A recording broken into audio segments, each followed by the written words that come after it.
Hey guys, it's Mandy. Welcome to my channel. So it's the end of February and I'm going to share with you my February expenses for my rental properties.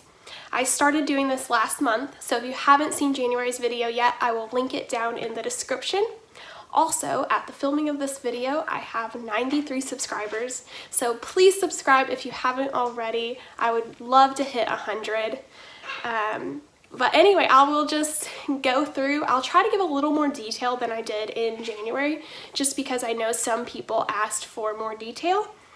And I will go through and share all the money that went into the account and all the money that went out of the account. So going into the account for February, I have it broken down into income from the owner financed properties and then income from the rentals. We have 5 owner financed properties right now. That income for February is $1,652. That is going to be a little bit different from last month because they sometimes pay ahead, and so I have some that will pay, like last month, the one guy paid like several months in advance and then he didn't make a payment in February, which is fine. So they just don't pay evenly always. And so if you see a discrepancy in the numbers coming in, it's most likely going to be from the owner finance properties. And then the rental income was $8,169. That's pretty much going to be exactly what came in last month. And so if you add those together, then we have $9,821 coming into the account. Those owner finance properties used to be rental properties, so they've already paid for themselves, and so that money is just straight up profit basically. And then with the rental properties, there are 16 of them and all but 7 are completely paid off, so 9 of those are completely paid off. Now for the money going out of the account in February.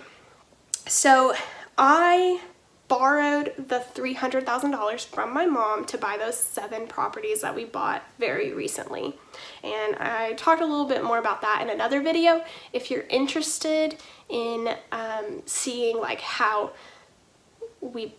just knowing more about that purchase, check the description and I will link the video where I talk about that. But basically what you need to know is those houses are in really rough condition, and that is why there is so much money going out. The goal this year is just really to break even by the end of the year because we have so much delayed kind of maintenance to be done on these houses. The person who owned them before us just really didn't take care of them at all, but they did already have tenants in them when we bought them, and so we're really trying to fix them up and make them nice again.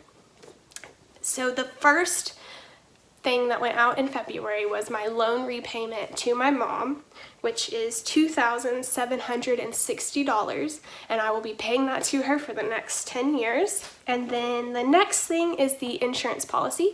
So we had 2 houses that their insurance policies were due in February. We pay those just yearly. So this is the insurance premium for 2 houses, and it's $1,003.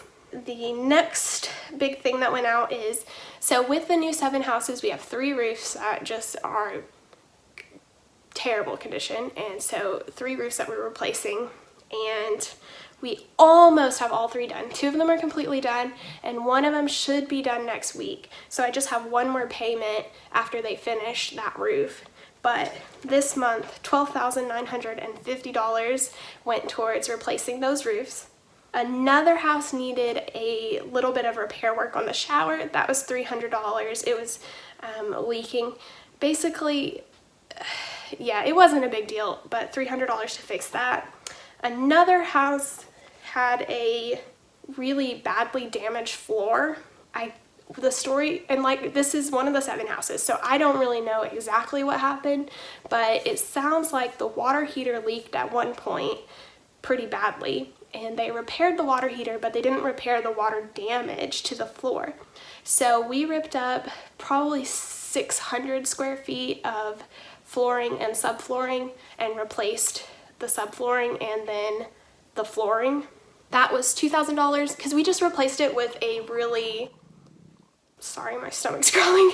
We just replaced it with a really cheap like vinyl sheet flooring, and that repair happened at the beginning of February. It's now the end of February and I'm already having problems with the floor again. It's like bubbling up under the vinyl, and so I called the guy who did the repair, and he's supposed to be coming to look at it, but I don't know what's happening there. I don't know if there's still a water leak happening. I asked them to very thoroughly check that out before they replaced anything, because that's the last thing I want, is to have a water leak happen to a new repair. So I'm a little bit, I know mistakes happen and I don't really want to blame the guy, but I was very adamant about, please be sure there's not still a water leak, and he was like, no, it's all old damage. So I don't know whose fault this is, but if I have to just redo that repair, I'm not going to be that happy. I don't know. Next, so I told you last month that I bought like 10 gallons of exterior paint, and that one of the tenants is a painter and that he was going to paint the exterior of the house for very cheap.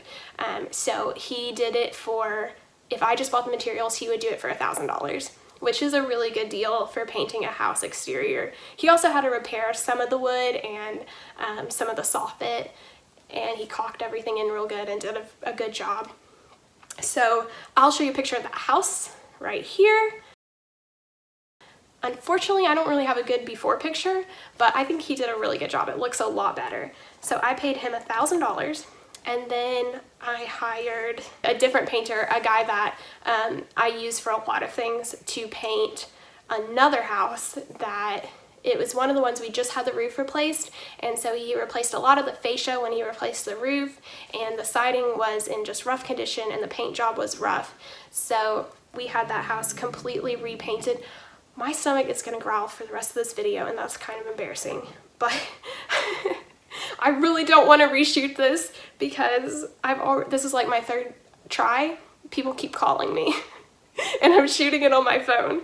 For him to paint that house and replace the siding that needs replaced, and to replace the soffit that still needs replaced, and also there's like a pretty large shed in the back that is rotting all over, so he's gonna fix that shed and paint it too. He said $4,200, which is very standard. I've hired different painters in the past and it's usually $4,000 to have the exterior painted. Keep in mind that that is with the siding being in rough condition usually. So I paid him for half of the job because it's not finished yet.